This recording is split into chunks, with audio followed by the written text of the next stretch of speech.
Hi guys, welcome to another video clip of mrlopezclasses.com. Today we are going to continue with the analysis of the oil sample. And now we are going to analyze what happens if I have high content of lead in the report of the oil sample. What happened? Where I have high content of lead, in what element? On the plain bearings, both of them, plain bearings in copper and plain bearings in babbitt. And the consequence in both cases, once again, is low oil pressure and knock sensor activated. In both cases, the consequence is exactly the same. Low oil pressure and knock sensor activated. And the codes 325, 326, 327, 332. Don't forget, this is because lead. What is the function of the lead in those bearings?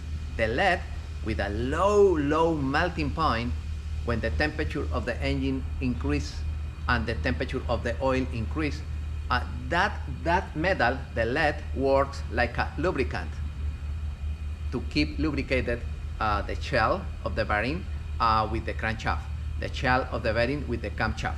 It's like a lubricant. When the temperature decreases, that element becomes solid and stay in the alloy.